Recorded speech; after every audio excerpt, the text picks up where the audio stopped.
Aisha Jackson trembled in an Atlanta courtroom, sweat dripping as the judge slammed the gavel, sentencing her to 20 years for a bank heist she never touched. Her son Malik sobbed, the crowd gasped, and Captain Hayes smirked, his racist trap sealed tight. Suddenly a man in a black suit burst through the door, shouting, "Stop!" A Secret Service agent waved a file promising truth. The judge paused, all eyes locked. Freedom dangled, but this spark would burn Aisha's life to ashes. What nightmare! Who awaited her next? Before we dive in, let us know where you're watching from. And if you stand for justice against corruption, hit like and subscribe for more stories that expose the fight for what's right.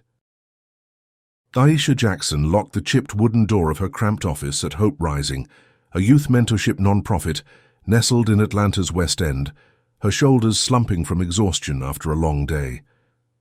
The clock on the wall ticked past 9, its faint hum swallowed by the sticky summer silence. She'd spent hours finalizing a grant proposal, a lifeline to fund tutoring for teens teetering on the edge of trouble, kids she saw as reflections of her own 8-year-old son, Malik. Her fingers still ached from typing, her mind buzzing with numbers and hope, but a quiet pride warmed her chest. This was her calling, piecing together a better future for a community too often left behind.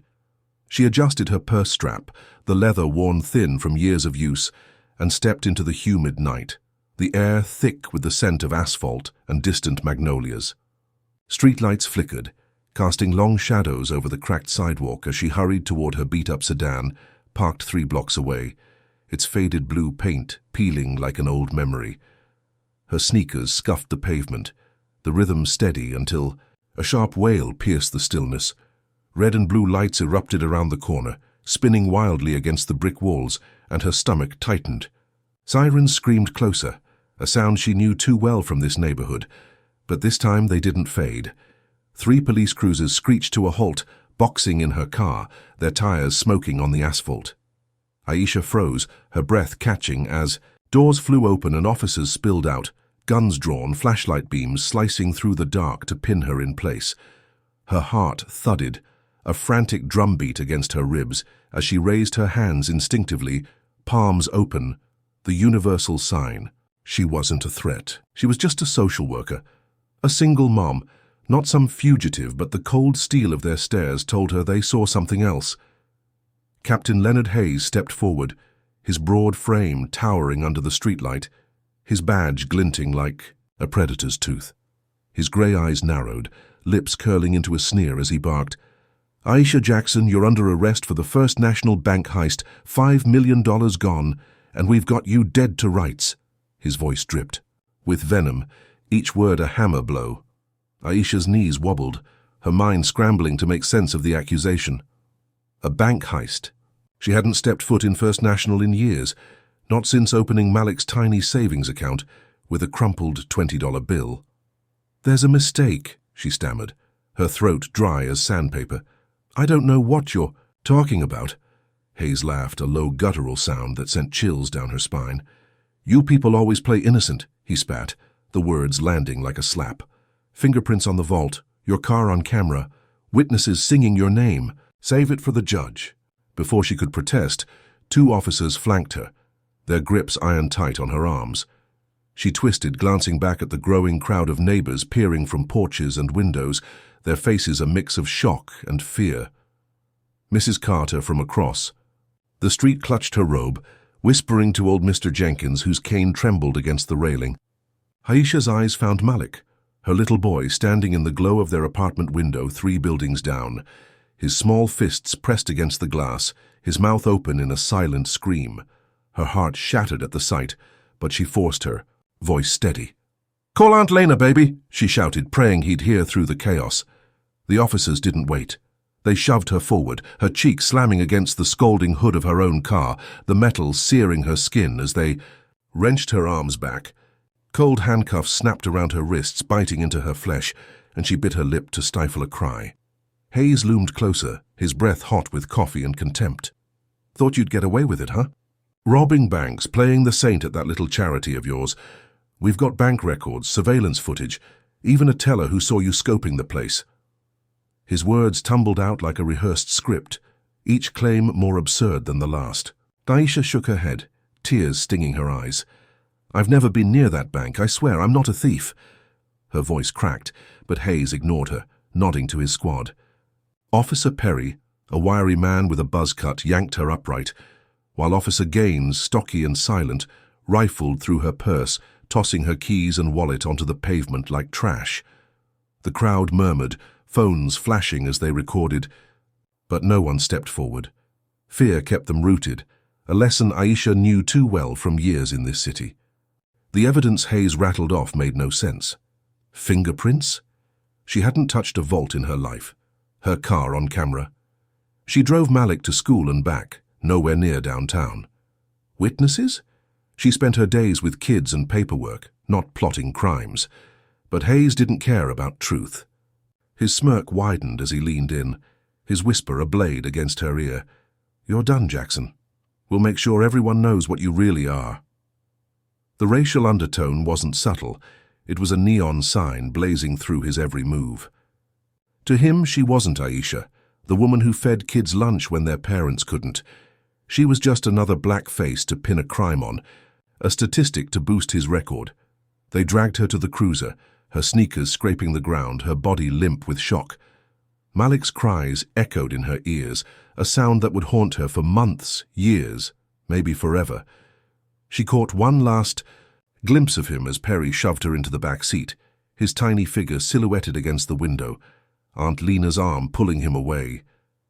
The door slammed shut, the lock clicking with a finality that crushed her chest. Inside, the air stank of sweat and vinyl, the radio crackling with static as Hayes climbed into the front.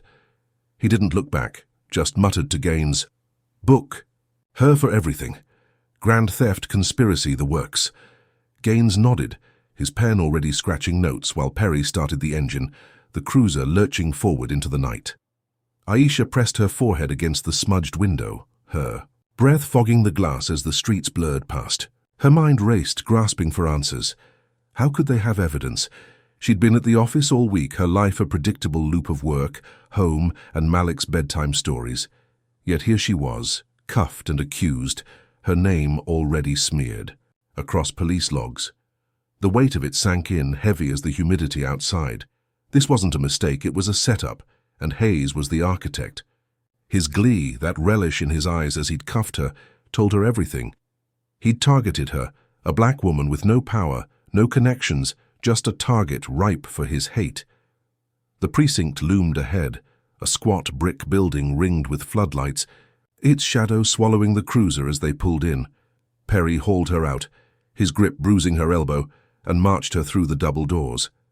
The lobby buzzed with officers, their stares cold and dismissive as she stumbled past. A desk sergeant glanced up, his lip curling as he typed her name into the system. "Another one," he muttered, loud enough for her to hear, the words a dagger in her gut.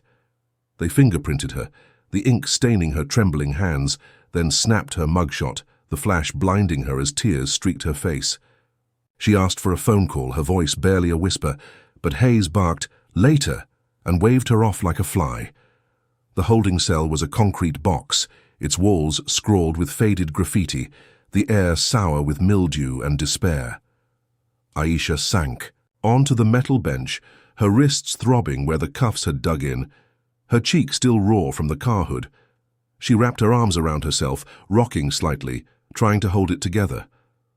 Malik's face flashed in her mind, his trust in her shattered by this nightmare. She didn't know how they'd faked the evidence, but she knew why. Hayes didn't see her as human, just a pawn in his game, a way to flex his power over a community he despised. The cell door clanged shut, the sound echoing like a gunshot, and she realized this was only the beginning. Whatever came next, it would be worse, and she'd have to fight with everything she had to survive it. Aisha Jackson sat on the edge of a rusted bench in a grimy holding cell, the concrete walls closing in like a vice, her wrists still raw from the handcuffs that had bitten into her skin the night before. The air reeked of bleach and stale fear, a sour mix that clung to her throat as she fought to steady her breathing. Her cheek throbbed where it had slammed against the hood of her car, a dull ache pulsing with every heartbeat. But her mind was elsewhere, racing back to Malik's tear-streaked face in the window, his small hands pressed against the glass as she'd been dragged away. She'd barely slept. The clanging of cell doors and the mutters of other detainees a relentless soundtrack to her dread. This wasn't supposed to be her life. A 32-year-old social worker caught in a racist nightmare. But here she was, labeled a bank robber by Captain Leonard Hayes and his squad, their lies stacking up faster than she could knock them down.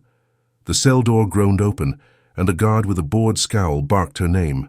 She stood, legs shaky, and shuffled down a dim hallway, the fluorescent lights buzzing overhead like angry wasps. They led her to a small room, its peeling paint curling off the walls where Jamal Carter waited, her public defender. He was a wiry man in his late 30s, his suit rumpled, his dark eyes sharp behind smudged glasses. Papers spilled across the scratched metal table, a chaotic pile that mirrored the mess of her case. He looked up, offering a tight nod, and gestured for her to sit. "Aisha, we've got a fight ahead," he said, his voice low but steady, cutting through the haze in her head. "They're claiming your fingerprints are on the bank vault, your car's on security footage, and they've got witnesses.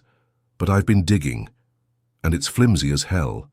She sank into the chair, the cold steel biting through her thin shirt, and stared at him, hope flickering like a dying bulb. "Flimsy how?" she asked, her voice hoarse from hours of silence. Jamal flipped open a file, his finger jabbing at a page. "The fingerprints they pulled don't match your records from the DMV or your job's background check.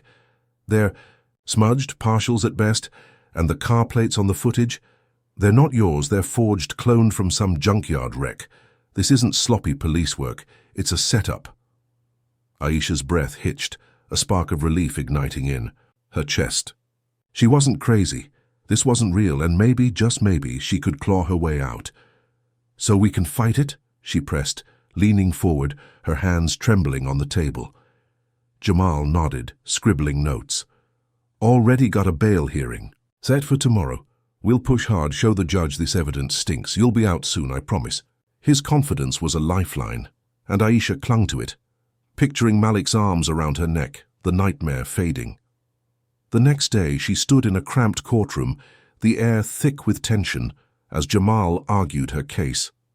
The judge, a stern woman, with grey streaks in her hair, frowned at the prosecution's shaky claims, her pen tapping the bench. After an hour of back and forth, she granted bail, a measly $5,000 that Aunt Lena scraped together from savings. Aisha walked out into the muggy Atlanta afternoon, free for now, and ran to Malik, who barreled into her arms outside the precinct, his sobs soaking her shirt. "I knew you'd come back," he whispered, and she hugged him tighter, tears blurring. Her vision thinking the worst was over, but Captain Hayes wasn't done. That night, as Aisha tucked Malik into bed at their cramped apartment, her phone buzzed with a news alert. She opened it and her stomach dropped. Her mugshot glared back at her, plastered across every local station's website, paired with a fake rap sheet Hayes had leaked to the press. "Gang Queen Aisha Jackson, mastermind of multi-million-dollar heist," the headline screamed, painting her as a hardened criminal with a non-existent history of violence and drug ties. Her breath caught, her fingers fumbling the phone as she scrolled through the lies. The non-profits board called within minutes, their voices cold and clipped. "We can't have this scandal," they said, firing her on the spot. Donors pulled. Funding. Her email flooded with hate and her world unraveled faster than she could blink. She stumbled to the window, peering through the blinds, her pulse racing as she saw shadows shift across the street. The neighborhood buzzed with whispers, eyes that once met hers with warmth, now darting away in suspicion. She tried to call Jamal, but before the line connected, a deafening crash split the air. A brick sailed through her living room window, glass exploding across the carpet, and Malik screamed from his room. Aisha dove to the floor, heart hammering, and crawled to the jagged hole. The brick lay there, a racial slur carved deep into its surface, the letters jagged and hateful. "Get out," it read beneath the slur, a threat that turned her blood to ice. She scooped Malik up, his small body trembling against hers, and peeked outside. A patrol car idled nearby, Hayes' silhouette unmistakable in the driver's seat, his smirk a silent promise of more to come. Aisha clutched Malik tighter, her mind spinning. How could Hayes twist the truth so fast? What kind of power let him smear her life with a few keystrokes? She'd thought bail was her ticket out, a chance to fight, but this was retaliation, pure and vicious, aimed at breaking her spirit. The non-profit she'd poured her soul into was gone, her name a punchline for racists across Atlanta, and now her home wasn't safe. She rocked Malik, whispering reassurances she didn't believe, her eyes locked on the brick. This wasn't just a case anymore, it was war, and Hayes had drawn first blood.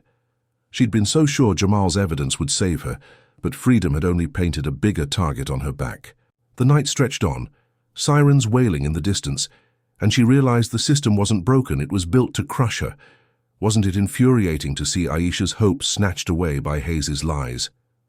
Comment number 1 if you think this kind of racial profiling happens too often and deserves to be called out. If you're raging at how fast her life fell apart, hit that like button to show it.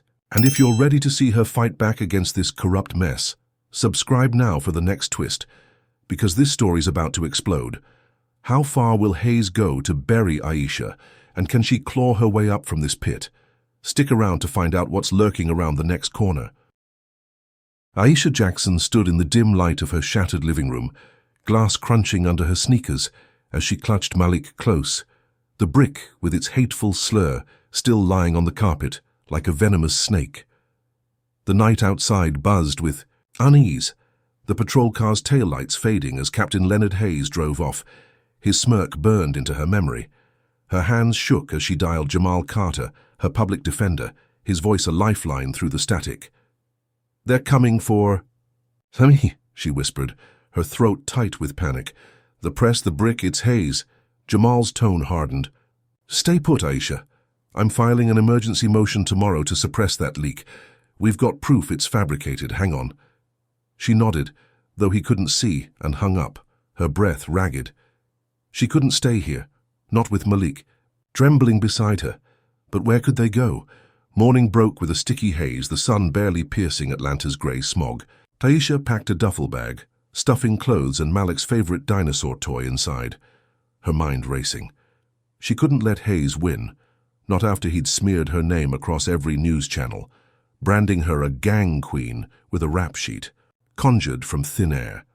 The non-profit firing her hurt, but the brick through her window was a declaration of war. She needed help, not just from Jamal, but from the people she'd spent years lifting up.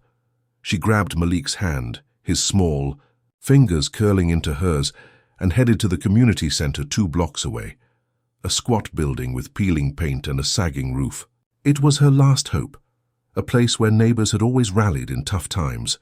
The room was packed when she arrived, folding chairs creaking under the weight of familiar faces, Mrs. Carter with her knitting, Mr. Jenkins leaning on his cane, young mothers she'd mentored through parenting classes.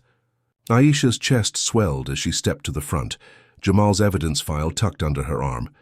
"You all know me," she began, her voice steady despite the knot in her gut. "I've lived here my whole life, raised my boy here, worked to keep our kids safe. Now the police are lying, saying I robbed a bank. They've got fake fingerprints, a car that's not mine. I need you to see the truth." She held up the file, pages trembling in her grip, and passed it around. Whispers rippled through the crowd, heads nodding as they read the discrepancies Jamal had uncovered. Mrs. Carter stood, her voice sharp. "I saw them cuff you, Aisha. Didn't look right. We're with you." Mr. Jenkins thumped his cane. "Hayes has been rotten since he got that badge. We'll march on the precinct." Cheers erupted, fists pumping the air, and Aisha's eyes stung with tears. Malik squeezed her leg, a shy smile breaking through his fear, and she felt a surge of hope. Raw and real. They planned a protest for the next day, signs already scrawled with "Justice for Aisha" in bold marker. She walked home with her head high, the crowd's chants echoing in her ears, believing she'd turned a corner. Maybe the community could force the truth out. Maybe Hayes's lies would crumble under their weight. She tucked Malik into bed that night, whispering, "We're going to be okay," and almost believed it herself. But Hayes had other plans. At dawn, Aisha jolted awake to pounding on her door, the sound a hammer against her skull. She stumbled to the peephole, heart racing, and saw a swarm of cops in tactical gear, cameras flashing behind them. Before she could react, the door splintered inward, wood shards flying as Captain Hayes stormed in, his face twisted with triumph. "Random drug sweep!" he barked, shoving past her.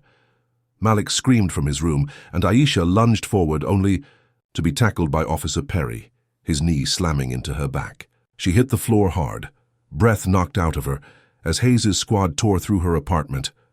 Drawers crashed open, cushions ripped apart, and then Perry yelled, "Got it!"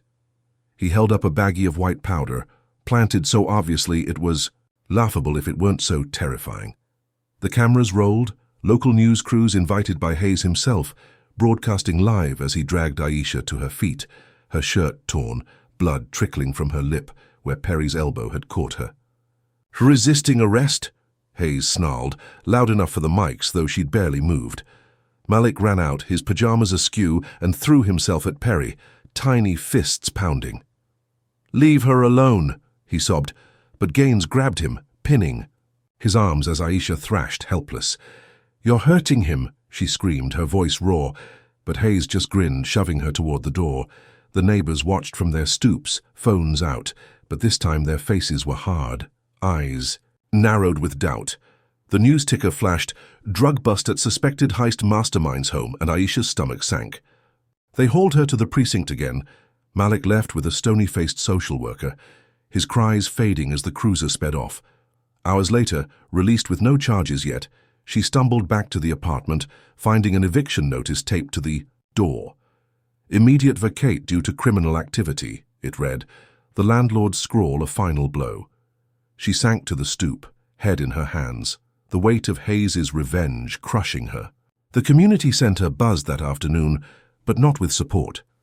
Mrs. Carter shook her head as Aisha approached, muttering, "Didn't think you'd stoop to drugs." Mr. Jenkins turned away, his cane tapping a retreat. The young mothers whispered, "She fooled us all," their trust replaced by disgust. Aisha stood frozen, the file still clutched in her hand, but no one would look at it now, she pleaded, voice breaking. "It's a lie. They planted it. You saw me yesterday." But the damage was done. The news replayed the raid endlessly, Hayes' voice booming about cleaning up trash, his racial venom barely veiled. Malik's school called, suspending him for safety concerns, citing her drug ties. Taisha's phone rang off the hook with threats, slurs hissed through static, and she silenced it, tears streaming down her cheeks. She trudged back to the apartment, now a crime scene cordoned off with yellow tape, and saw Hayes leaning against a patrol car across the street, his grin wide as he lit a cigarette. He'd turned her allies into enemies, her home into a battleground, and her son into collateral damage, all in a single morning. Aisha sank to the curb, Malik's dinosaur toy poking out of the duffel bag beside her, the only piece of their life she'd salvaged. The protest signs lay abandoned in the community center's trash, justice for Aisha smeared with dirt. She'd thought the crowd's roar would shield her, that truth would outshine Hayes' lies, but he'd flipped the script with a brutality she hadn't foreseen. Her lungs burned with every breath, the air heavy with betrayal. How could they believe him so fast? Why did her word mean nothing against his badge? She'd fought for these people, bled for them, and now they saw her as the monster Hayes painted. The streetlights flickered on, casting her shadow long and jagged, and she realized she was alone, truly alone, with Hayes' next move already in motion. Aisha Jackson slumped on a splintered bench outside her taped-off apartment, the eviction notice crumpled in her fist, Malik's dinosaur toy poking out of the duffel bag at her feet. The Atlanta night pressed down, humid and suffocating, the streetlights buzzing like a swarm of angry flies. Her chest ached from the betrayal, the community she'd fought for turning their backs after Captain Leonard Hayes' staged drug raid turned her into a pariah. Malik sat beside her, his small frame hunched, eyes red from crying after the school's suspension call. She'd lost her job, her home, her allies, all because Hayes wielded his badge like a guillotine, chopping her life to pieces with racist lies. Her phone buzzed, a blocked number, but she ignored it, too drained to face more hate. A shadow moved across the street, and Aisha tensed, her hand tightening around Malik's. A figure slipped closer, hooded and quick, dropping a folded note onto the bench before darting into an alley. She snatched it, heart-pounding, and unfolded the scrap of paper. "Hayes framed you. Meet me at Daisy's Diner midnight. Come alone." The handwriting was shaky, unsigned, but the words lit a spark in her gut. A lifeline, maybe, or a trap. She glanced at Malik, asleep against her shoulder, and made her choice. She couldn't sit here waiting for Hayes to strike again. She called Aunt Lena, her voice low as she begged her to take Malik for the night. Lena's car rolled up minutes later, tires crunching gravel, and Aisha kissed Malik's forehead, whispering, "I'll fix this," before watching him drive away. Daisy's Diner squatted on the edge of town, its neon sign flickering in the dark, the air thick with grease and cigarette smoke. Aisha slid into a corner booth at midnight, her hoodie pulled low, every nerve on edge. The clock ticked past 12, and she cursed herself for hoping until a woman slipped into the seat across from her. She was young, maybe 25, with tight braids and a police uniform under a jacket, her badge reading Officer Tanya Brooks. Her eyes darted to the door, sweat beading on her brow. "I shouldn't be here," Tanya whispered, voice trembling, "but I can't stay quiet anymore. Hayes set you up." Aisha leaned in, pulse racing. "Why me? What's he hiding?" Tanya's hands fidgeted with a napkin, tearing it to shreds. "It's his brother, Tommy Hayes. He's the real bank robber, pulled the heist with a crew. Leonard's covering for him, pinning it on you. The fingerprints, the car footage, it's all doctored. I saw him swap evidence in the precinct basement, laughing about how easy it'd be to sell you as the fall guy." Aisha's stomach twisted, rage boiling under her shock. Hayes wasn't just racist, he was corrupt to the core, sacrificing her to shield his own blood. "Proof," she hissed. "I need proof." Tanya nodded, sliding a phone across the table. "I recorded him bragging to Perry and Gaines. It's shaky, but it's there." Aisha grabbed the phone, her fingers trembling as she hit play. "Hayes's," voice crackled through, smug and sharp. "Tommy's clear now, that Jackson chick's perfect. Nobody'll question a black girl with a kid taking the heat." Laughter followed, Perry's voice chiming in, "She's done, boss." The audio cut off and Aisha's blood ran hot, her nails digging into her palms. This was it, the key to shatter Hayes's lies. She copied the file to her own phone, her mind racing with possibilities. "Why risk this?" she asked Tanya, who looked away, guilt shadowing her face. "I joined to help people, not ruin them. But if they catch me, I'm finished." She didn't wait for more. Aisha slipped out, the diner's bell jingling behind her, and uploaded the recording to a burner account online, typing a caption, "Atlanta PD frames innocent woman." She hit post, watching the views climb, her breath shallow with adrenaline. By morning it was viral, shared across social media, news sites picking it up with headlines screaming, "Police corruption exposed." Protests flared outside the precinct, a sea of signs demanding justice, voices chanting her name. Aisha hid in a cheap motel, Malik safe with Lena, and watched the chaos unfold on a grainy TV, her heart pounding with a mix of triumph and dread. She'd struck back, turned Hayes's game against him, and for a moment she believed she'd won. But Hayes wasn't rattled. Hours later, sirens wailed through the city, and Aisha's phone lit up with alerts. Tanya Brooks had been arrested, charged with treason against the department, a trumped-up lie Hayes spun to silence her. Aisha's stomach dropped, guilt clawing at her chest, but worse was coming. Her motel door rattled, then burst open, Hayes and his squad storming in like a hurricane. They trashed the room, flipping the mattress, smashing the lamp, Perry's fist cracking against her jaw as she stumbled back. "You think you're smart?" Hayes growled, towering over her, his breath sour with whiskey. "That little stunt just signed your death warrant." He yanked her phone from her hand, smashing it under his boot, then pulled a rope from his pocket, tying it into a noose with deliberate slowness. Aisha's blood froze, her eyes locked on the coarse fibers as he dangled it in front of her, a sick grin splitting his face. "Next time you won't get a brick," he said, tossing the noose onto the bed beside her. "You're nothing, Jackson, and I'll bury you." They left. Her there, the room a wreckage, the noose a silent threat coiled on the sheets. She sank to the floor, knees buckling, her jaw throbbing where Perry had hit her. The protest chants echoed faintly through the cracked window, but they felt a world away. Tanya was gone, her one ally snatched by Hayes's claws, and now he'd marked her for something worse than jail. Her victory had been a spark, but he'd doused it with gasoline ready to burn her alive. She crawled to the bed, staring at the noose. Its rough loops a promise of what Hayes craved, her fear, her end. The viral audio had shaken his throne, but not enough. He'd turned her defiance into a target, and she knew he wouldn't stop. Her motel hideout was compromised, Malik's safety dangling by a thread, and the community's roar was just noise against his power. She clutched the dinosaur toy she'd grabbed from the duffel, its plastic edges digging into her palm, and forced herself to stand. Hayes thought he'd broken her, but she'd survived worse. This wasn't over. Not yet, though the cost was climbing higher than she'd ever imagined.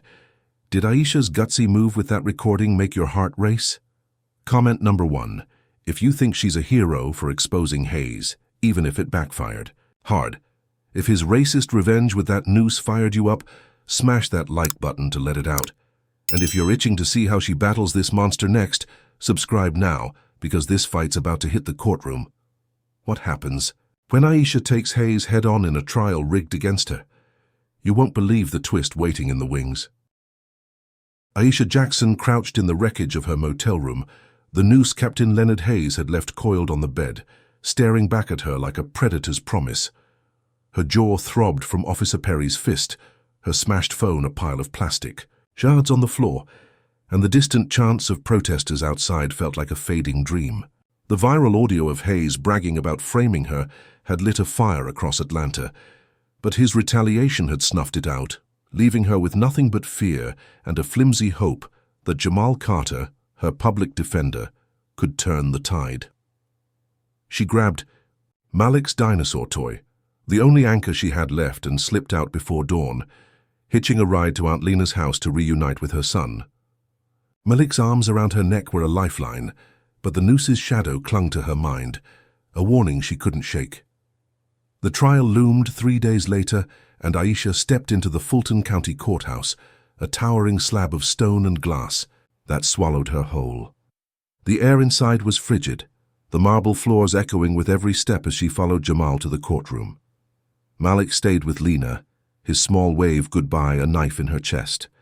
She wore a borrowed blouse, its stiff collar chafing her neck, her hands trembling as she sat at the defense table. Jamal adjusted his tie, his face grim but resolute. "We've got Tanya's recording," he whispered, tapping a folder. "It's shaky, but it's enough to rattle them.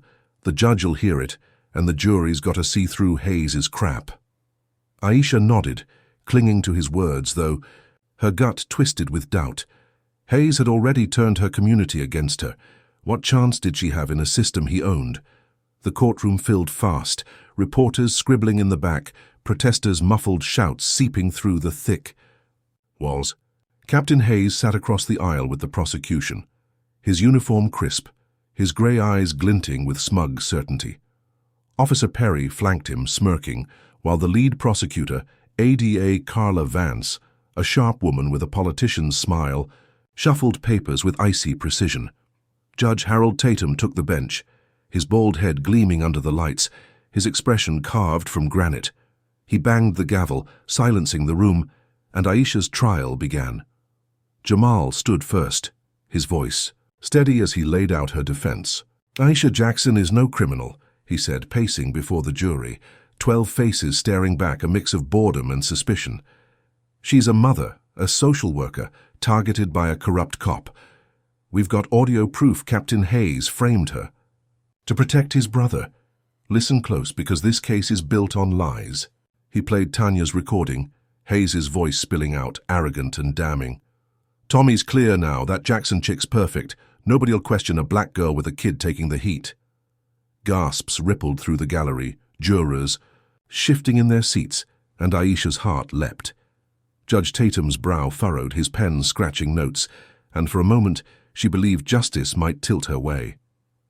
Jamal hammered the evidence gaps, the forged car plates, the mismatched fingerprints, painting Hayes as a puppet master, pulling strings from the precinct. Reporters whispered furiously, headlines forming in their eyes, and Aisha dared to hope. The judge seemed skeptical of the prosecution's case, his questions to Vance cutting sharper than her polished replies.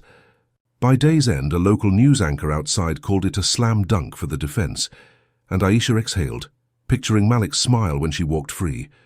But Hayes wasn't sweating. The next morning, as Aisha returned to court, the air felt heavier, the jury's faces colder. Jamal noticed it too, his jaw tightening as Vance called her first witness, a bank teller who swore Aisha had cased the joint. Jamal shredded the testimony, proving the teller's ID came from a rigged lineup, but the damage lingered. Then came the twist Aisha didn't see coming.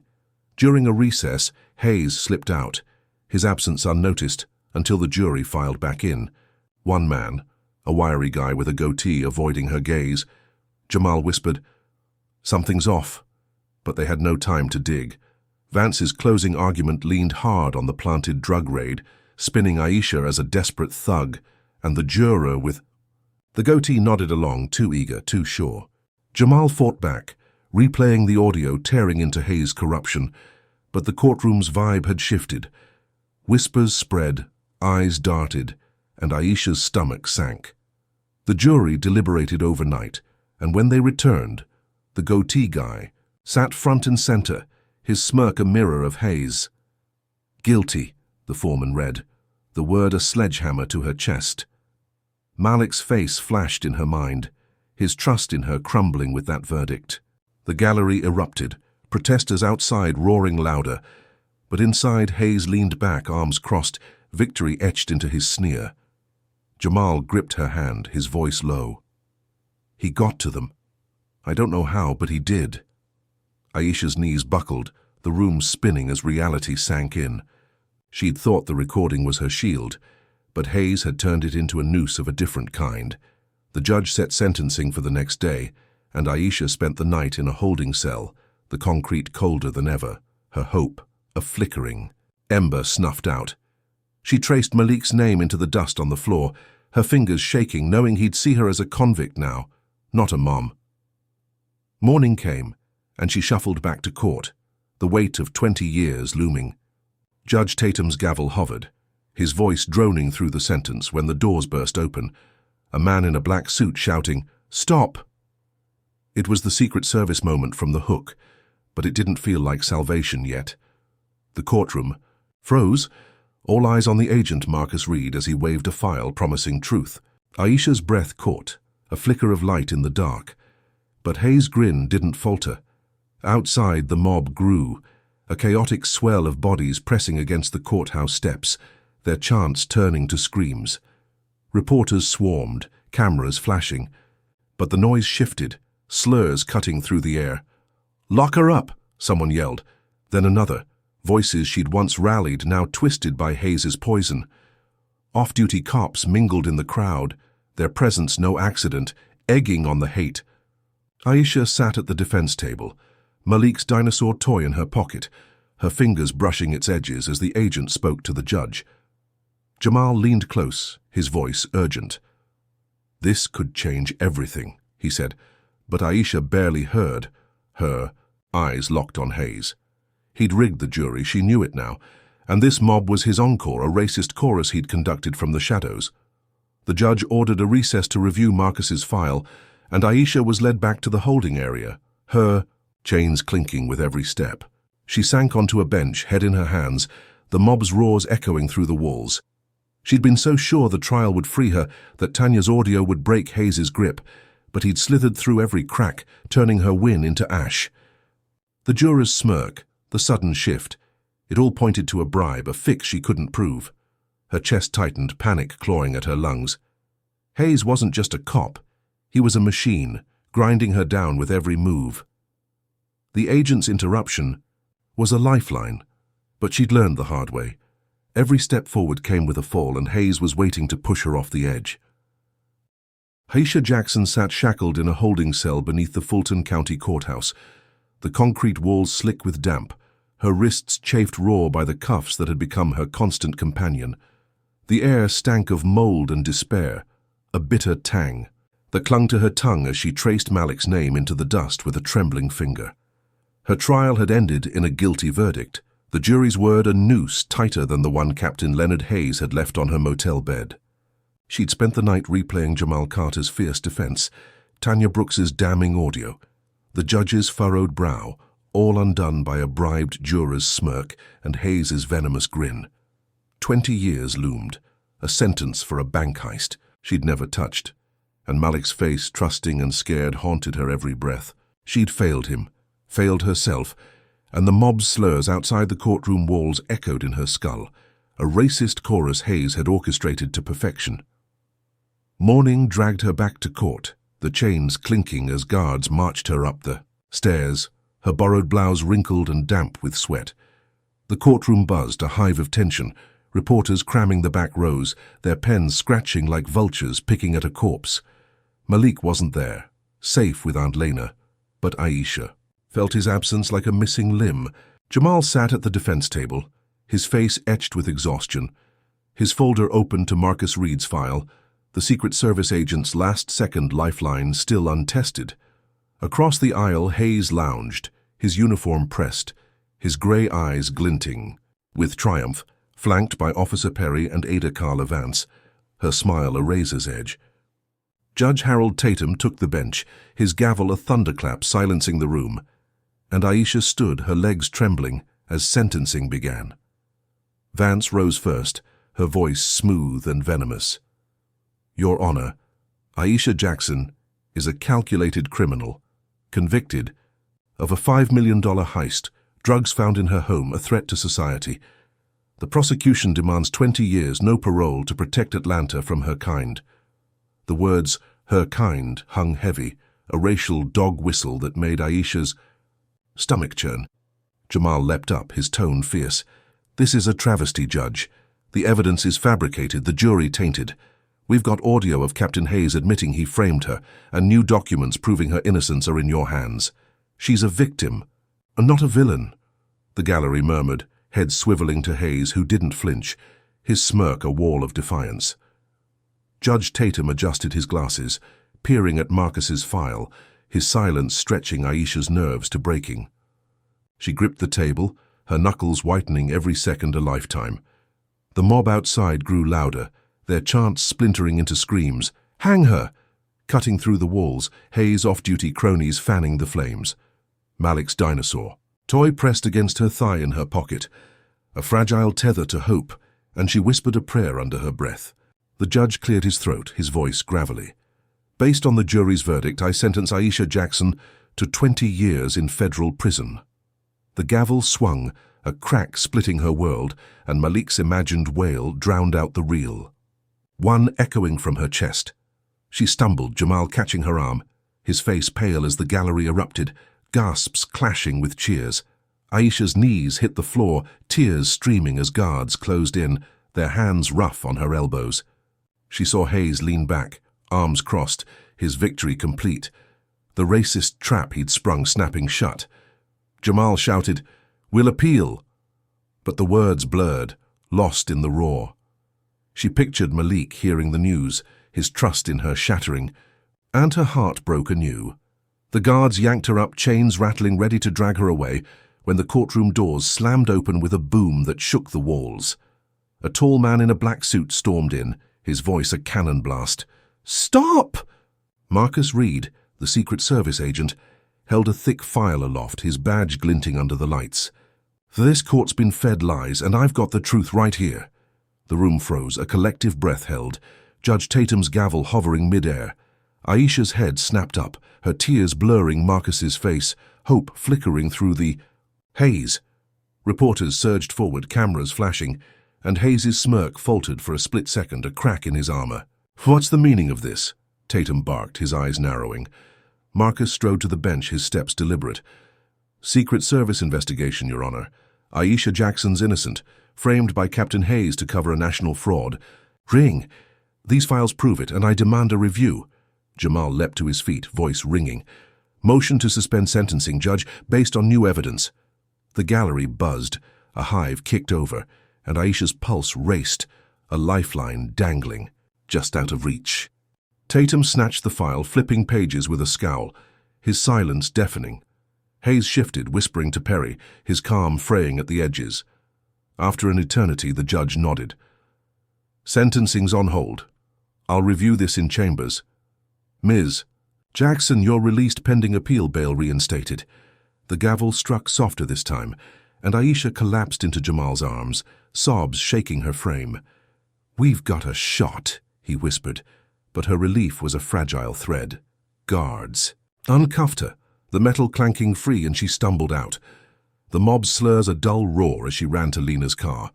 Malik barreled into her, his cries soaking her shirt, and she hugged him tight, whispering, "I'm here, baby." Though her eyes scanned the street, Hayes's shadow lurking in her mind. She thought it was over, the agent's bombshell her salvation. But Hayes had other plans.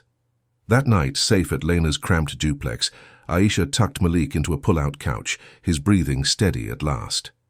She stepped outside for air, the humid night wrapping around her, when a blast shattered the stillness.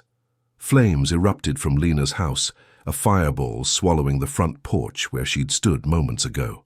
Aisha screamed, diving back inside. As glass exploded, dragging Malik from the couch, his eyes wide with terror. Smoke choked her lungs, fire licking the walls, and she hauled him through a back window, collapsing in the yard as sirens wailed. Neighbors ran out shouting, but Aisha saw the truth in the flickering light. A Molotov cocktail hurled by a figure in a hood, fleeing into the dark. She clutched Malik, his sobs muffled against her chest, the house crumbling behind them. Firefighters battled the blaze, but it was too late. Lena's home a skeleton of ash. A note fluttered from the wreckage, pinned to a charred plank. "You can't hide." Aisha's blood ran cold, Hayes's handiwork screaming through every word. The mob hadn't been enough. The rigged jury hadn't finished her, so he'd sent a white supremacist squad to burn her out. Her brief taste of freedom, Marcus's interruption, had only lit the fuse for this. A near-fatal strike that left her homeless again, her son trembling in her arms. Hayes wasn't just winning, he was hunting. And Aisha knew the next blow would be worse. Can you believe Hayes turned Aisha's courtroom lifeline into a fiery trap? Comment number 1, if you think this racist cop deserves to rot for torching her world. If that firebomb twist made your jaw drop, hit like to let it sink in. And if you're dying to see Aisha run from this monster, subscribe now, because her fight's about to get wild. What happens when she's a fugitive with nowhere left to turn? You'll be shocked at the next move in this brutal game. Aisha Jackson knelt in the charred grass behind Aunt Lena's burning duplex, Malik's small body trembling against hers, the night sky glowing orange with the flames that devoured their last refuge. Smoke stung her eyes, her lungs raw from coughing as she clutched her son, his pajamas streaked with soot, his sobs a jagged rhythm in her ears. The firebomb's heat still radiated, a Molotov cocktail hurled by a hooded figure she knew was Captain Leonard Hayes's doing, his note, "You can't hide," fluttering among the wreckage like a taunting ghost. Firefighters battled the blaze, their hoses hissing, but the house was gone, a skeleton of blackened beams collapsing into ash. Neighbors gaped from their yards, phones out, but none approached, fear or suspicion keeping them at bay. Aisha's victory in court, Marcus Reed's bombshell, had been a match to Hayes's fuse, and this was his answer: burn her out, leave her nowhere to run. She staggered to her feet, Malik's weight heavy in her arms, his dinosaur toy lost in the inferno. Sirens wailed closer, red and blue lights slicing through the haze, and her gut twisted. Not help, not safety, but Hayes's next move. She bolted, ducking through backyards, her sneakers slipping on dew-slick grass. Malik's whimpers, urging her on. She couldn't trust the cops, not after the trial, not after the noose. Her phone was gone, smashed in the motel, so she flagged a passing trucker, a grizzled man with a grey beard begging a ride.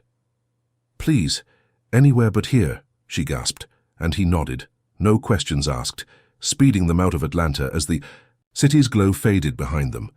She pressed her forehead to the window, Malik asleep on her lap, and whispered a vow to keep him safe, though she had no plan, no shelter, just a mother's grit and a burning rage. Hours later, the trucker dropped. them at a dirt road off I-20, a rural nowhere with crickets chirping and stars piercing the black. Aisha spotted a shack, its wood weathered grey, windows cracked but dark and broke in, the door creaking under her shoulder. Inside smelled of dust and rot, a single room with a sagging cot and a rusted sink, but it was cover. She laid Malik on the cot, his breathing shallow, and sank to the floor, her body screaming from exhaustion. Dawn crept in, grey light filtering through the gaps, when a knock jolted her awake. She tensed, ready to run, but Marcus Reed stepped inside, his black suit rumpled, his face etched with urgency. "Found you," he said, shutting the door. "You're not safe anywhere near Hayes." Aisha stared, relief warring with suspicion. "How'd you know where I was?" she asked, voice hoarse. Marcus knelt, keeping his distance. "Tracked the trucker's route after the fire hit the news. I'm Secret Service, Aisha, working a multi-state fraud ring. The bank heist ties to it, not you. Hayes's brother Tommy's the linchpin, and Leonard's burying it all under your name." He pulled a tablet from his bag, swiping to grainy footage. A man in a ski mask, not her, cracking the vault. Timestamps proving she was at Hope Rising that night. "This clears you," he said, "but Hayes won't let it surface. I'm taking it to my superiors, and you're testifying when we nail him." Aisha's chest loosened, a fragile hope blooming. She wasn't crazy, wasn't alone, and maybe this could end. They hid there 2 days, Marcus slipping out for food, Aisha teaching Malik card games on the dusty floor, his giggles a balm to her frayed nerves. Protests swelled back in Atlanta, the viral audio and firebombing igniting outrage, signs reading "Free Aisha," clashing with Hayes's loyalists shouting slurs. News clips showed Jamal on courthouse steps, demanding Hayes's arrest, and Aisha dared to believe the tide was turning. Marcus returned that night, his jaw tight. "Feds are moving on Hayes, but we need you in court. I've got a safe house lined up." She nodded, packing their few belongings, Malik's trust in her eyes fueling her resolve. They'd run long. Enough. It was time to fight. But Hayes struck first. As they piled into Marcus's unmarked SUV, headlights flared down the road, engines roaring. A SWAT van barreled toward the shack, black and hulking, Hayes' voice crackling over a megaphone. "Taisha Jackson, you're wanted for arson, torching your aunt's place. Come out or we come in." Her blood froze, Marcus cursing under his breath. "He's framing you again," he hissed, gun drawn. "Stay low." Before she could process, gunfire erupted, bullets shredding the shack's walls, glass exploding. Inward. Aisha dove over Malik, shielding him as wood splintered around them, her scream lost in the chaos. Marcus fired back, buying time, but a stray round grazed Malik's arm, blood blooming on his sleeve. Aisha's world narrowed to that red stain, her hands pressing the wound, Malik's cries piercing her soul. "Hold on, baby," she sobbed, tearing her shirt to bind it, her fingers slick with his blood. Marcus yanked them toward a back window, shoving them through as the SWAT team breached the front, boots thundering inside. They stumbled into the woods, branches clawing at her face, Malik's weight dragging her down. She carried him, legs burning, his whimpers fading, as shock set in. Marcus led the way, his flashlight bobbing until they hit a creek, its icy water soaking her to the knees. She collapsed on the bank, Malik limp in her arms, his pulse weak but there. Marcus checked him, grimacing. "He'll live, but we can't." "Stop." Aisha rocked her son, tears mixing with creek water, rage boiling through her fear. Hayes had framed her for the firebombing he'd ordered, turned her into a fugitive, and now shot at her child. The protests, Marcus's evidence, her brief safety, all torched in one brutal ambush. She looked up, the woods dark and endless, Hayes's voice still crackling on a distant radio, vowing to hunt her down. "I'll kill him," she whispered. The words a promise, her hands stained with Malik's blood. Marcus pulled her up, his eyes hard. "Not yet. We run, then we fight." They staggered deeper into the trees, the shack's gunfire fading. But Hayes' reach stretched behind them, a shadow she couldn't outrun, her sneakers squished with every step, Malik's weight a crushing load, his arm bandaged but bleeding. Through the cloth. She'd thought the courtroom was her breaking point, but this was worse, a manhunt with her son as collateral damage. Marcus's tablet, The proof of her innocence bounced in his bag, useless now against Hayes's firepower. The protests meant nothing if he could pin this on her, twist her flight into guilt. Her lungs burned, her mind racing with one thought: keep Malik alive. The woods swallowed them, a maze of roots and shadows, and she stumbled on. A fugitive. Not by choice, but by survival. Hayes's next move, a guillotine waiting to fall. Aisha Jackson stumbled through the dense Georgia woods, Malik's limp weight dragging her down, his arm bleeding through the torn shirt she'd wrapped around it after the SWAT raid turned their shack into a bullet-riddled ruin. Her legs burned, her sneakers soaked from the creek they'd waded through, every breath a rasp as she followed Marcus Reed, the Secret Service agent who'd become her lifeline. His flashlight bobbed ahead, cutting through the midnight gloom, his black suit torn at the sleeve from their frantic escape. Malik's whimpers had faded to shallow gasps, his skin clammy against her chest, and panic clawed at her throat. She'd carried him miles from the shack, Hayes's voice on the radio promising a manhunt still ringing in her ears, but she couldn't stop, not with her son's life hanging by a thread. Marcus halted, his beam landing on a dirt path winding toward a steeple piercing the trees. "There," he whispered, pointing to a small church, its white paint peeling, a sanctuary in the wilderness. "Pastor Duane's an old friend. He'll hide you." Aisha nodded, too exhausted to question, her arms trembling as she shifted Malik's weight. They staggered to the back door, Marcus knocking a sharp rhythm, and it creaked open, revealing Duane, a broad-shouldered man in his 50s, his graying beard framing a wary frown. "Marcus," he asked, then saw Aisha, her blood streaked. "Shirt." Malik's pale face. "Lord have mercy, get in." He ushered them inside, the air thick with candle wax and old hymnals, and locked the door behind them. The church was a single room, pews worn smooth by years of prayer, a cracked stained glass window casting faint colors on the floor. Duane led them to a back office, a cot shoved against the wall, and Aisha laid Malik down, her hands shaking as she checked his wound. The bullet had grazed his arm, a shallow cut, but the blood loss and shock had drained him. Duane brought a first aid kit, his voice soft. "He'll be okay, just needs rest. You're safe here." Marcus nodded, setting his tablet on a desk, its screen glowing with the footage that cleared Aisha. "Hayes's brother's the heist man," he said, digging into files. "I'm linking him to the fraud ring, and Aisha's testimony will bury them both." She sank into a chair, relief washing over her, Duane's steady presence a balm after days of running. 2 nights passed in the church, Malik's color returning. As Aisha fed him soup, Duane cooked on a hot plate, his small smiles breaking her heart open. She felt human again, not just a fugitive whispering thanks to Duane as he prayed over them at dawn. Marcus worked tirelessly, piecing together evidence, his calls to DC hushed but urgent. Outside, Atlanta burned with protests, news clips, showing crowds clashing with cops, Jamal Carter's voice on TV demanding Hayes's badge. Duane rallied support, slipping out to meet locals who'd seen Aisha's viral audio, their whispers turning to plans. "We'll march for you," he promised, his eyes kind, and Aisha believed him. Her trust a fragile bridge rebuilt after the community's betrayal. She thought she'd found a haven, a chance to strike back, but Hayes never rested. On the 3rd night, Aisha knelt in the sanctuary, praying beside Malik's cot, her fingers tracing the wooden cross above when the church doors rattled. She froze, heart slamming, as Duane stepped out to check, his footsteps echoing. Minutes stretched, silence suffocating, until shouts erupted outside, boots stomping the gravel. The doors burst open, Hayes and his squad flooding in, guns drawn, their flashlights blinding her. "Found you," Hayes snarled, his grey eyes glinting with malice, Perry and Gaines flanking him like wolves.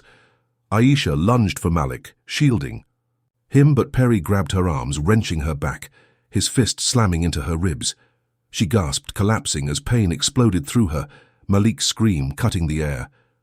Duane stood in the doorway, head bowed, and Aisha's stomach dropped. "Why?" she croaked, but Hayes answered, his laugh a blade.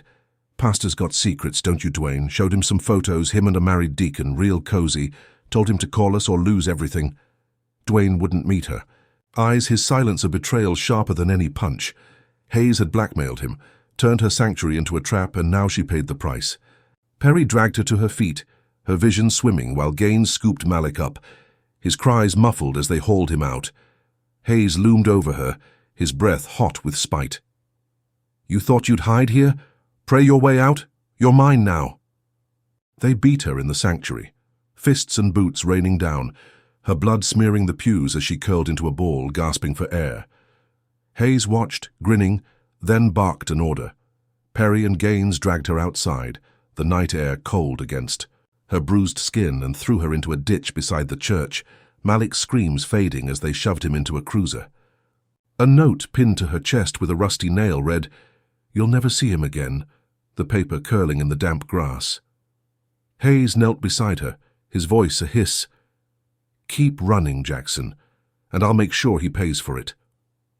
The cruiser peeled out, gravel spraying, leaving her broken in the mud, the church a silent witness to her fall. Aisha lay there, rain starting to fall, each drop a needle on her battered body. Her ribs screamed with every breath, her face swollen, one eye shut tight. Dwayne's betrayal cut deeper than the blows, a knife twisting in her gut. She'd trusted him, leaned on his faith, and he'd sold her out to save his own skin. Malik was gone, ripped from her arms, Hayes's ultimate strike to break her soul. The protests, Marcus's evidence, the brief refuge, all ashes now. She clawed at the dirt, pulling herself up. The note fluttering free, its threat sinking in. Hayes had her son, her heart, and she'd lost everything in that sacred space she'd dared to call safe. Her legs buckled as she stood, rain mixing with blood on her lips, but she forced herself forward, staggering into the woods. Marcus was still inside, maybe fighting, maybe dead. She didn't know. She had no phone, no plan, just a mother's fire burning through the pain. Hayes thought this would end her, that she'd crumble in that ditch, but he'd misjudged her. She'd find Malik no matter the cost, even if it meant tearing through Hayes's empire with her bare hands. The night swallowed her, a fugitive once more, but now it was personal, a war she'd wage alone if she had to. Did Dwayne's betrayal hit you like a freight train? Comment number 1. If you think Aisha deserved better than a pastor caving to Hayes' dirty tricks. If her beating in that church made your blood boil, smash that like button to let it out. And if you're on edge to see her claw back from this abyss, subscribe now, because this fight's about to ignite. Can Aisha turn this heartbreak into a weapon against Hayes, or will his next strike finish her for good? Stay tuned, because the tables are about to spin in ways you won't see coming. Aisha Jackson staggered through the rain-soaked woods, her body a map of bruises, ribs screaming with every step, her face swollen from the beating Captain Leonard Hayes' squad had delivered in Pastor Dwayne's church. The note pinned to her chest, "You'll never see him again," lay crumpled in the ditch where they'd left her, but its words burned in her mind, fueling a fire hotter than the pain. Malik was gone, ripped from her arms, his cries echoing as Hayes's men dragged him into a cruiser, leaving her broken but not beaten. Rain plastered her hair to her scalp, blood and mud streaking her torn shirt. But she pushed on. The Georgia, night a blur of shadows and thorns. She'd lost everything, home, allies, hope. Yet one truth held her upright. She'd get her son back, even if she had to claw through Hayes's empire with her bare hands. Her legs trembled, threatening to give out. But she stumbled onto a highway, headlights cutting through the dark. A pickup truck slowed, an older woman with grey curls peering out. "You hurt, honey?" she asked, voice soft but firm. Aisha nodded, too raw to lie, and croaked, "Atlanta, please." The woman didn't pry, just opened the door, and Aisha climbed in, the vinyl seat cold against her skin. The drive was silent, the hum of tires a lifeline as she pieced together a plan. Hayes had Malik, likely locked in some precinct hole, a trophy to taunt her. Marcus Reed, the Secret Service agent, might still be alive, his evidence her only weapon. She'd hit Hayes where it hurt, expose him to the world, and take her son back. The truck dropped her at a gas station on Atlanta's outskirts, dawn painting the sky a bruised purple. She slipped into a bathroom, splashing water on her face, the mirror reflecting a stranger, One eye blackened, lips split, but her gaze fierce. She stole a hoodie from a rack, pulling it low, and found a payphone, its cord frayed but working. Jamal Carter's number was etched in her memory, and she dialed, coins clinking as his sleepy voice answered. "Aisha, where are you?" She choked out the story, Dwayne's betrayal, the ambush, Malik's kidnapping. "Hayes has him," she rasped. "I'm ending this tonight." Jamal cursed, awake now. "Stay put. I'll get Marcus, we'll find." "You." But she hung up. No time for waiting. Her fury a blade she'd wield alone. She hitched another ride to downtown, the city pulsing with tension, protest chants faint in the distance. Hayes was hosting a precinct gala that night, a black-tie bragfest for cops and city brass, his arrogance her opening. She scoped a pawn shop, trading a silver chain she'd worn since Malik's birth for a snub-nosed revolver, its weight heavy, in her pocket. The gala was at the precinct's banquet hall, a squat building draped in banners, lights spilling onto the street. She slipped through an alley, her hoodie shadowing her battered face, and found a security panel, its wires exposed. Years at Hope Rising had taught her tricks, and she shorted it with a hairpin, the lock clicking open. Inside, the hum of chatter and clinking glasses masked her steps as she crept toward the main hall. The room glittered, chandeliers casting. Gold over tuxedos and gowns, Hayes at the center, laughing with a glass of bourbon, his uniform swapped for a suit. A projector screen loomed behind him, looping precinct stats, a perfect stage for her strike. She spotted a tech booth unguarded and slipped inside, her breath shallow as she plugged Marcus's tablet, recovered from the church floor, into the system. Her fingers shook, bypassing passwords with a guess. Tommy, Hayes's brother's name, and it worked. The footage loaded, the ski-masked heist, timestamps clearing her paired with Tanya's audio of Hayes's confession. She hit play, cranking the volume, and ducked low as the screen flickered. Hayes's voice boomed through the hall. "Tommy's clear now. That Jackson chick's perfect," followed by the vault break-in, undeniable proof she wasn't there. Gasps erupted, glasses shattering as guests spun toward Hayes, his face draining white. Aisha stepped out, gun in hand, her voice cutting through the chaos. "You framed me, took my son, but you're done." The crowd parted, stunned as she aimed at Hayes, her hand steady despite the pain racking her body. Cops drew weapons, but protesters outside, alerted by the noise, stormed the doors, a tide of fury crashing in. "Justice for Aisha!" They roared, fists pounding, and the room descended into a riot. Chairs toppling, screams clashing with sirens. Hayes lunged for her, but she sidestepped, slamming the gun's butt into his jaw, blood spraying as he staggered. "Where's Malik?" she screamed, pinning him to the floor, knee on his chest. He spat, grinning through crimson teeth. "You'll ever find him?" Cops swarmed, pulling her off, cuffs snapping tight. But the crowd overwhelmed them, dragging Hayes down. She broke free, racing to the basement, instinct guiding her, kicking doors until one gave. Malik huddled inside a cell, bruised but alive, his eyes lighting up. "Mama!" he cried, and she smashed the lock with a chair, scooping him into her, arms, tears soaking his hair. She'd won, exposed Hayes, saved her son, the gala a battlefield of her triumph. But Hayes wasn't finished.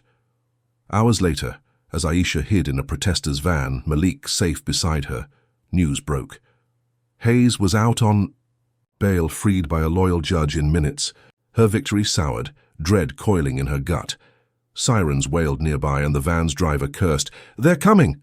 A hit squad, Hayes' off-duty cronies, screeched up in black SUVs, guns blazing as bullets tore through the van's walls. Aisha shielded Malik, glass raining, her arm grazed by a round blood hot on her skin. The driver floored it, weaving through streets, but the squad pursued, relentless. She clutched Malik, his sobs piercing her, and fired back with the revolver, shattering a windshield, buying seconds.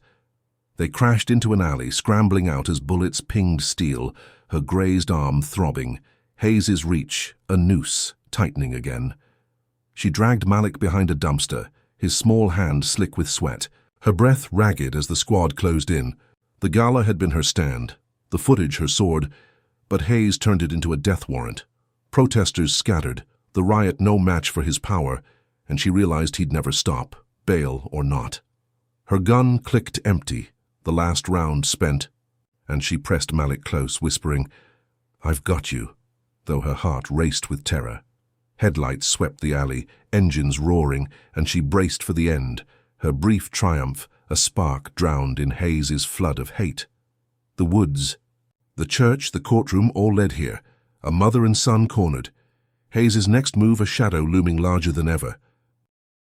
Aisha Jackson crouched behind a rusted dumpster in a narrow Atlanta alley.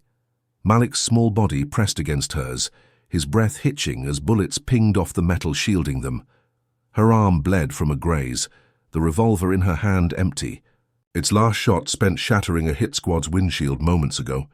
The black SUVs screeched closer, Hayes's off-duty cronies unloading a barrage, their gunfire a deafening roar after her desperate counterattack at the precinct gala exposed his corruption.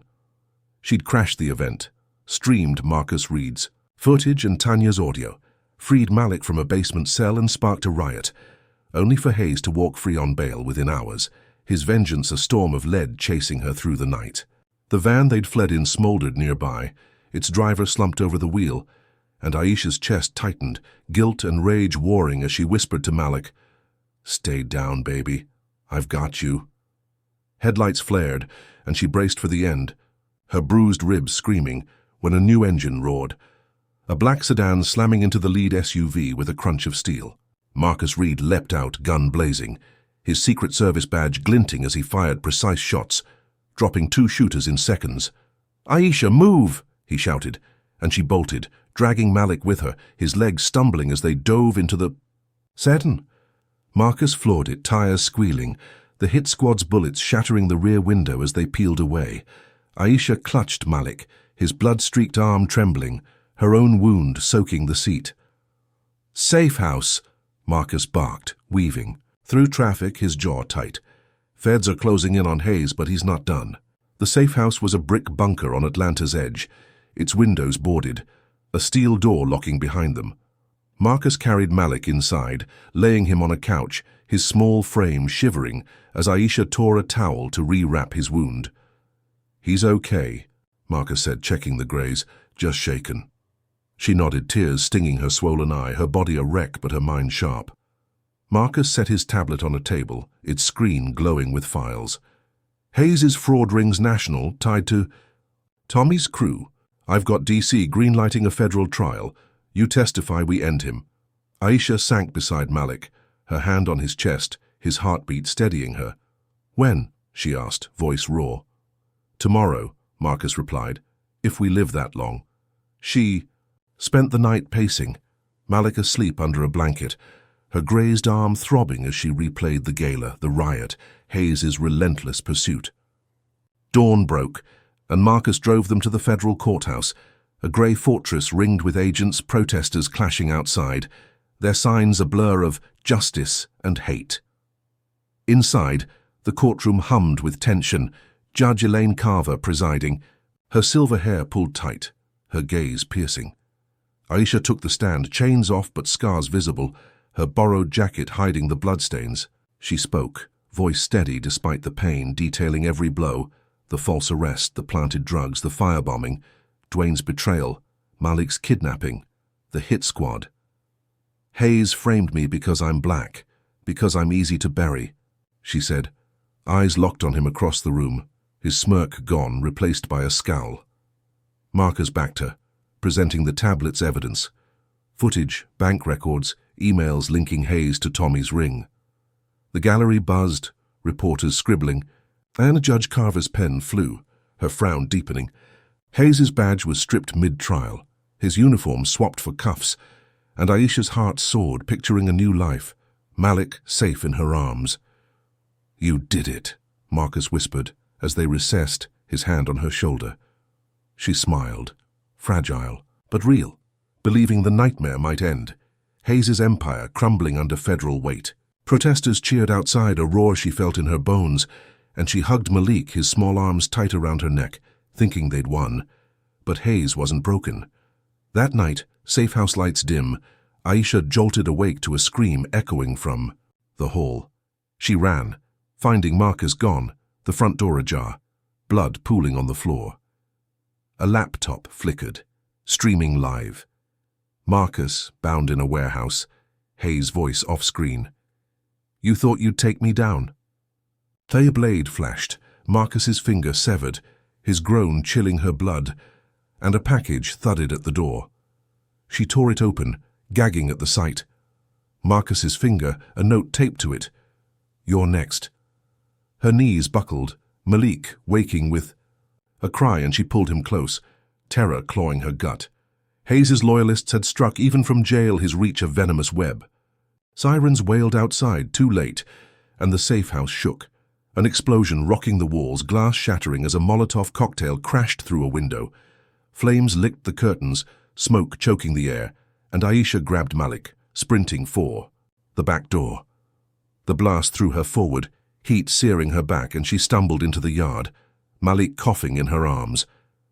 SUVs screeched up, Hayes's cronies spilling out, guns drawn, their faces twisted with hate.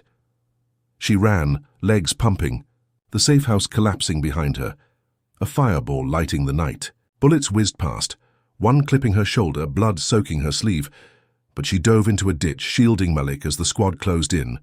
Her breath ragged, she crawled through mud, Malik's whimpers piercing her, the federal win a hollow shell. Hayes's badge was gone, his trial a cage, yet he'd orchestrated this. A revenge strike from behind bars, Marcus's torture a warning, the explosion a death knell. She'd testified, bared her soul, thought justice would hold. But Hayes's power stretched beyond steel bars, his loyalists a pack of wolves hunting her down. The safe house burned, a beacon of her shattered hope, and she clutched Malik, his dinosaur toy lost somewhere in the chaos, her mind racing. She'd beaten him in court, but he'd turned it into a war, and now she was prey again, running from a ghost who wouldn't die. Aisha pressed a hand to her shoulder, blood slick between her fingers. Her grazed arm from the van chased a dull ache beneath this fresh wound.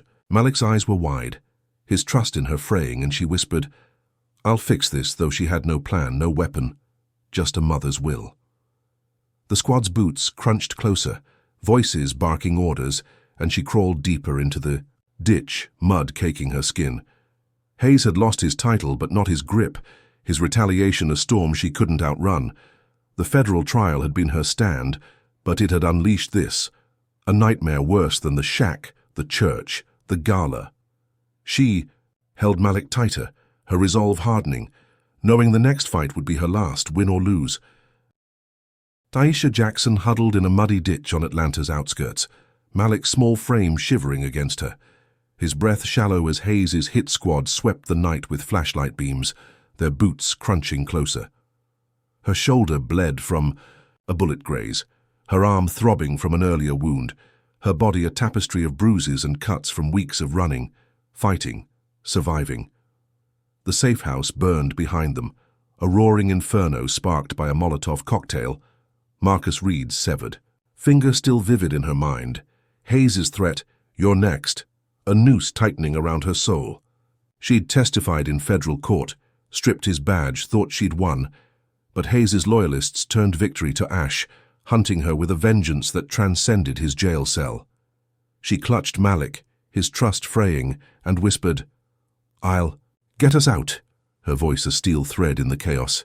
The squad's shouts grew louder, engines idling as they scoured the wreckage, and Aisha's eyes darted, spotting a drainage pipe half buried in the bank. She crawled, dragging Malik, mud caking her hands, and shoved him inside, squeezing after him. The pipe stank of rot, its walls slimy, but it hid them, their breaths echoing as boots stomped overhead. She held Malik close, his whimpers muffled, against her chest and waited, heart pounding until the lights faded, the squad moving on, thinking her dead in the blaze. She emerged, soaked and shivering, Malik's small hand in hers, and staggered into the woods, her mind racing. Hayes was caged, but his power wasn't, and she'd run long enough. This ended tonight on her terms. She trudged miles, dawn breaking grey and cold, Malik's weight slowing her, his grazed arm bandaged with her sleeve. A gas station loomed, its neon flickering, and she broke in, stealing a burner phone and a tire iron, her hands steady despite the pain. She dialed Jamal Carter, her voice a rasp. "Hayes' mansion, where is it?" Jamal hesitated. "Aisha, you're hurt. Let the feds—" But she cut him off. "He's got Malik's life in his hands. Tell me." He relented, giving an address on Atlanta's north side, a gated sprawl of wealth built on corruption. She hitched a ride with a trucker, her hoodie shadowing her battered face, Malik asleep on her lap, and planned her strike, the tire iron, a cold promise against her thigh. Hayes' mansion glowed against the morning haze, a white-columned fortress ringed by oaks, security cameras glinting like eyes. Aisha slipped from the truck a block away, hiding Malik in a shed, his small nod breaking her heart. "Stay quiet, baby. I'll be back," she whispered, kissing his forehead, then crept toward the estate, tire iron in hand. The gate was locked, but she scaled a wall, thorns tearing her palms, and dropped into a garden, her breath shallow. A guard patrolled, radio crackling, and she waited, then swung, the iron cracking his skull, his body slumping silently. She took his gun, a heavy pistol, its weight unfamiliar but sure, and moved inside, the mansion's silence a trap waiting to spring. Marble floors stretched before her, chandeliers casting soft light, a mockery of Hayes' brutality. She searched, room by room, finding a study, its desk littered with files, Malik's crayon drawings pinned to a board like trophies. Rage boiled, her grip tightening on the gun, and she heard a creak, spinning to see Hayes' wife, a thin woman in a robe, eyes wide. "Where's he keeping my son?" Aisha hissed, aiming, and the woman stammered, "He's not here, I swear." But Aisha pressed the barrel to her chest. "Lie again, and you're done."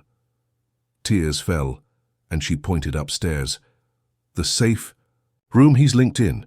Aisha shoved her aside, racing up a grand staircase, her legs screaming but her will iron. The safe room door was steel, a keypad glowing, and she smashed it with the tire iron, sparks flying until it shorted, clicking. Open. Inside, screens flickered. Hayes' face lived from jail, barking orders to his squad, a radio crackling beside a laptop. She stormed in, gun raised, and his eyes narrowed, his voice a growl through the feed. "You're a ghost, Jackson, but—" "You won't haunt me!"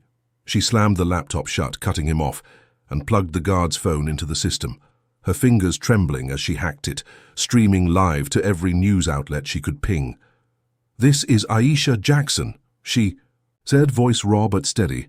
"Hayes framed me, kidnapped my son, burned my life. Here's his confession." She played the footage from Marcus's tablet, Hayes' voice spilling out. "Tommy's clear now that Jackson chick's perfect," paired with orders to his squad, recorded from the safe room's own mic. "Finish her, take the kid." The Yash stream exploded online, views skyrocketing, and she trapped Hayes in a corner, forcing his confession live. "You're done," she spat. "The world sees you now." Sirens wailed outside, cops swarming, not his cronies but feds, drawn by the broadcast. She barricaded the door, gun ready, and waited, the nation watching as Hayes' empire cracked. His jail cell no shield from this blow. She thought she'd won, Malik's drawings in her pocket, the truth a hammer smashing Hayes' lies. Feds reached the mansion, cuffing her but hesitating, the live feed tying their hands. She demanded Malik, and they searched, finding him in the shed, safe, his arms around her neck as she sobbed, relief flooding her battered frame.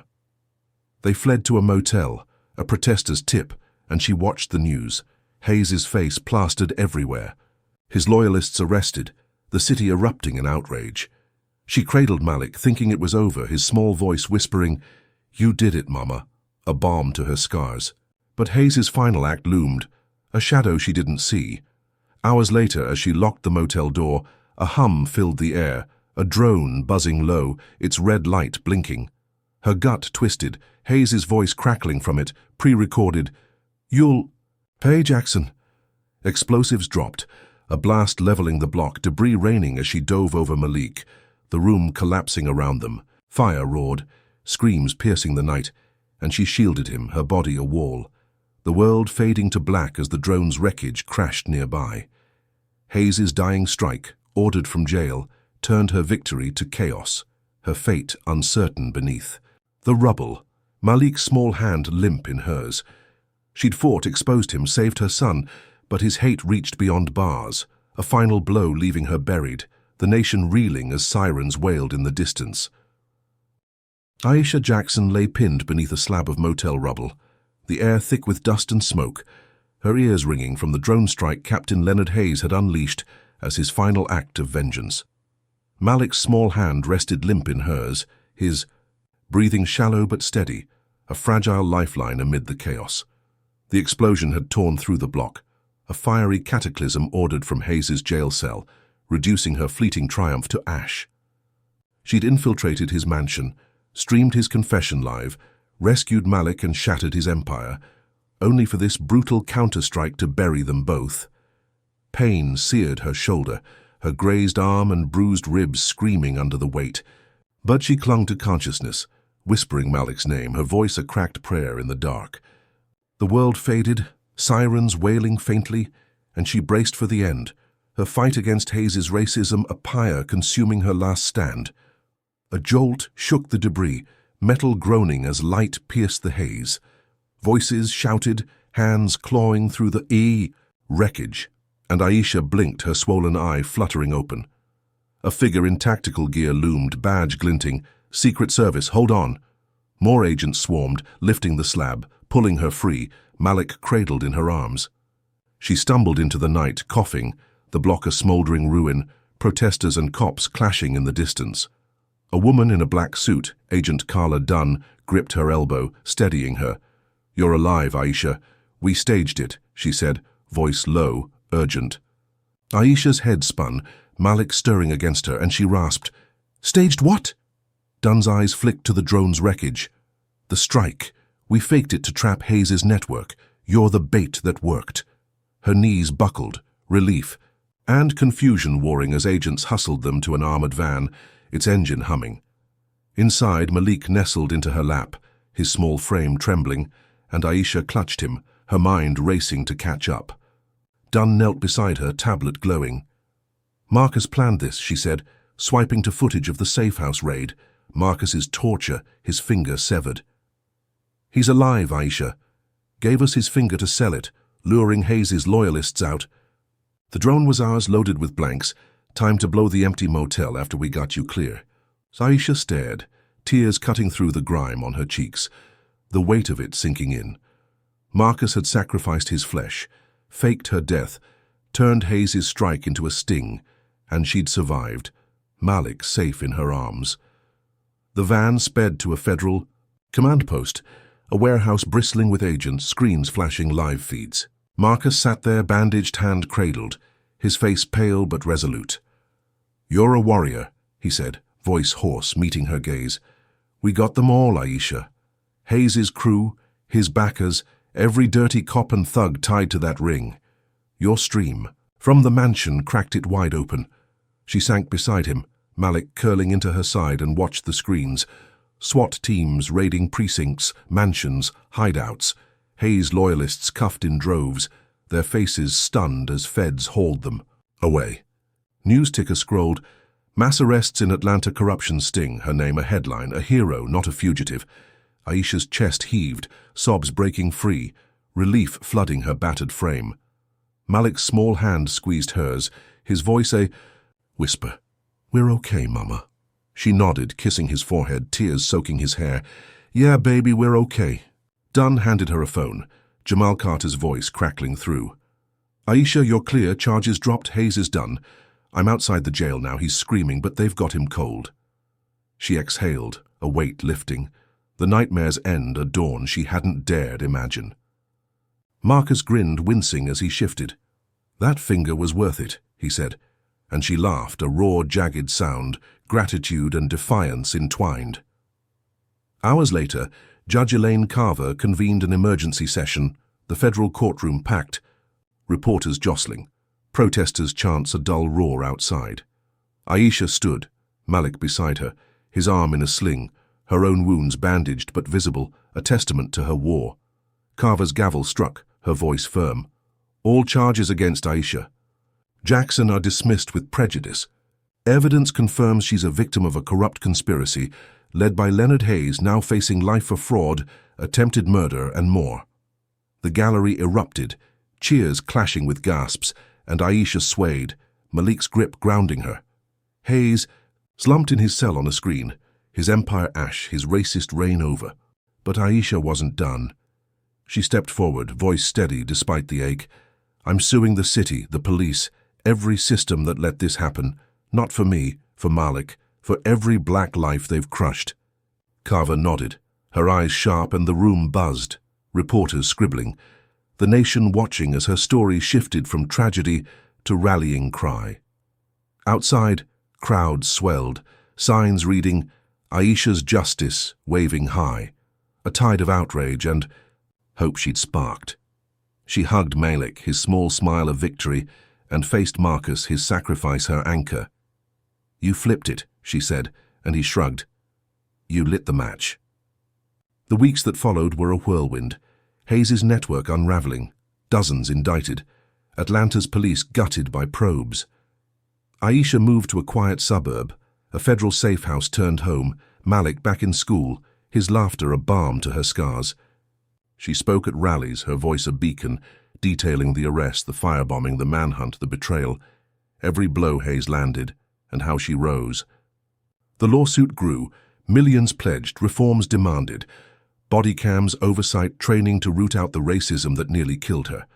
She won, not just money but change, the city bowing to her will, a small shift in a system that had tried to erase her. At one spring day, she stood on the courthouse steps, not as a defendant but a speaker, addressing a symposium on justice reform. Young lawyers and students filled the plaza, their faces rapt as she spoke. "I was a number, a target because of my skin," she said, Malik beside her, his sling gone, his eyes bright. "But truth won, not because the system's good, but because we forced it to be. Fight, always fight." Applause thundered, Jamal nodding from the crowd, Marcus beside him, his hand healed but scarred, a badge of their shared victory. She felt it, a fullness in her chest, purpose forged from pain, a light she'd carry forward. The reversal stunned her still, Marcus's plan a chess move she'd never seen coming.